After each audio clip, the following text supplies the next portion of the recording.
ఈ మధ్య వీళ్ళందరూ తయారైంది కదా, ఎవరు అంటే అంటే సర్వేలు చేసి ఇస్తారు. జీవన్ రెడ్డి గారు బీఆర్ఎస్లో చేరితే ఎట్లా ఉంటుంది ఏం కథ అని ఒక ఇద్దరు ముగ్గురు వచ్చి సర్వేలు చేసింది.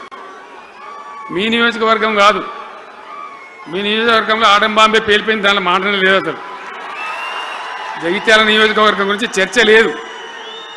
కానీ వాళ్ళు ఏం చెప్పినా సర్వే వాళ్ళు పక్కనున్న సొప్పదండి కావచ్చు, ధర్మపురి కావచ్చు, మేరిట్ల కొట్టుపల్లి కావచ్చు, ఇంకా చాలా చాలా కాన్స్టిట్యున్సీలు కావచ్చు, చాలా ప్రభావం ఉంటుంది జీవన్ రెడ్డి గారిది.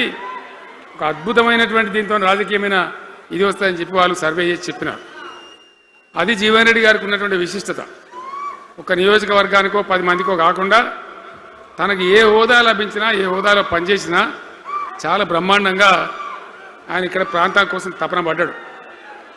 ఒక ఉదాహరణ మీకు కనపడుతుంది. పేరు ప్రతిష్ట లేని వ్యక్తులు గ్రాడ్యుయేట్స్ కాన్స్టిట్యున్సీలో ఎమ్మెల్సీగా నిలబడితే గెలవరు.